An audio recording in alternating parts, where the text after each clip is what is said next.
नमस्कार, मैं कनकलता झा आज कक्षा 4 के विद्यार्थियों के लिए संज्ञा लेकर उपस्थित हूँ।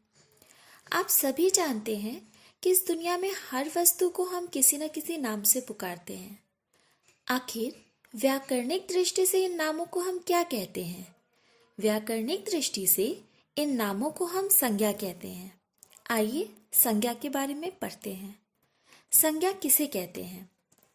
संज्ञा उस विकारी शब्द को कहते हैं जिससे किसी वस्तु, भाव और जीव के नाम का बोध हो, उसे ही हम संज्ञा कहते हैं।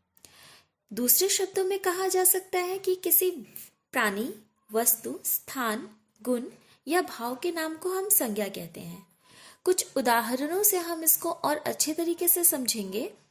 कुछ प्राणियों के नाम मोर, घोड़ा, अनिल, जवाहरलाल नेहरू आदि।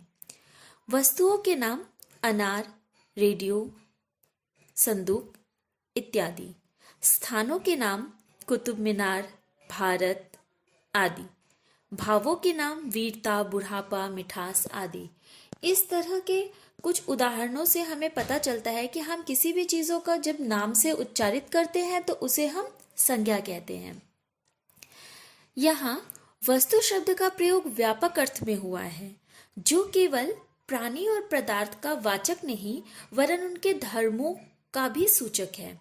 साधारण अर्थ में वस्तु का प्रयोग इस अर्थ में नहीं होता, अतः वस्तु के अंतर्गत प्राणी, पदार्थ और धर्म आते हैं। इन्हीं के आधार पर संज्ञा के भेद किए गए हैं। संज्ञा के 5 भेद होते हैं। 1. व्यक्तिवाचक संज्ञा, 2. जातिवाचक संज्ञा, 3.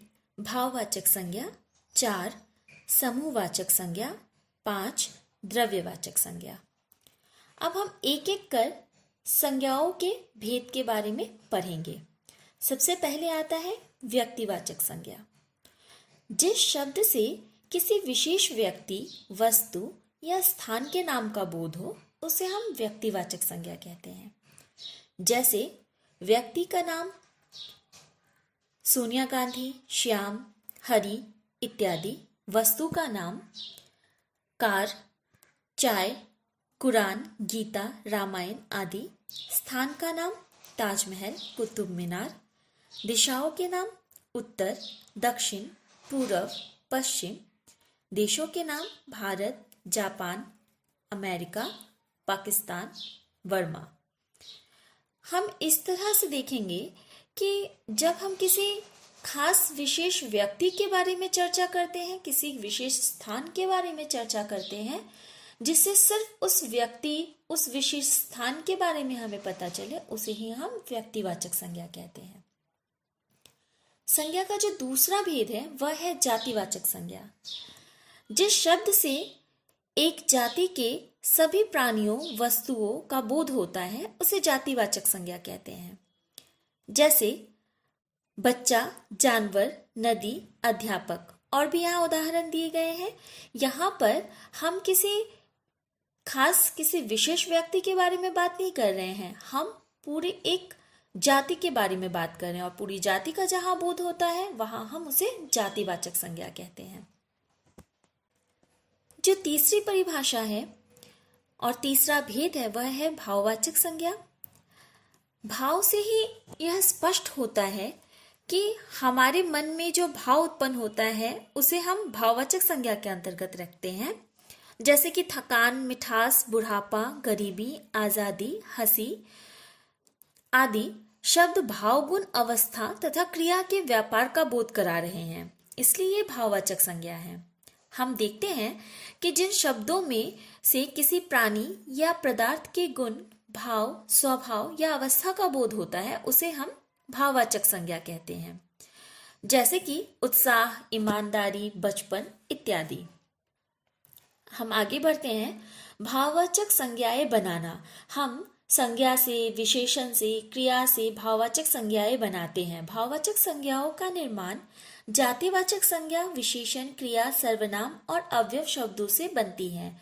भाववाचक संज्ञा बनाते समय शब्दों के अंत में प्राय, पन, त्व, ता आदि शब्दों का प्रयोग किया जाता है।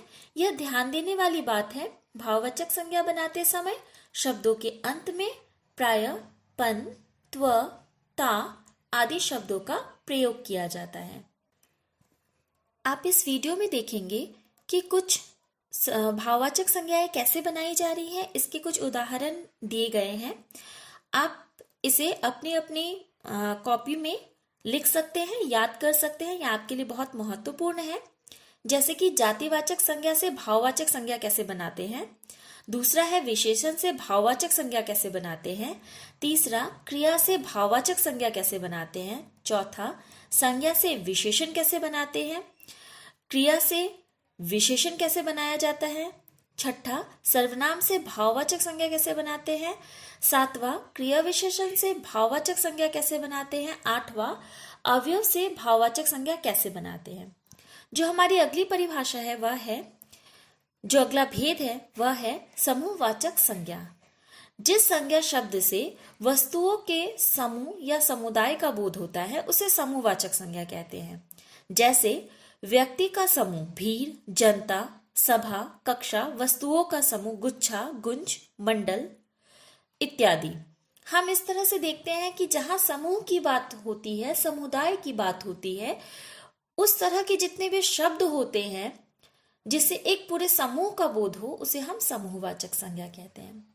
जो अगला भेद है वह है द्रव्यवाचक संज्ञा। द्रव्यवाचक संज्ञा किसे कहते हैं? जिस संज्ञा से नाप तौल वाली वस्तु का बोध हो उसे द्रव्यवाचक संज्ञा कहते हैं।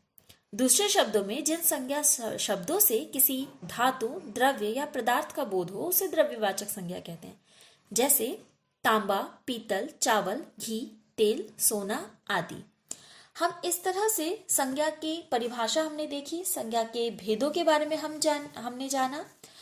अब आपको करना यह है कि आप इस वीडियो के जरिए संज्ञा किसे कहते हैं इस प्रश्न का उत्तर लिखेंगे।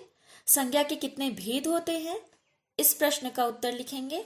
संज्ञा के भेदों की परिभाषा, समूहवाचक और द्रव्यवाचक संज्ञा में क्या अंतर है, जातिवाचक और व्यक्तिवाचक संज्ञा में क्या अंतर है, और हम भाववाचक संज्ञा कैसे बनाते हैं।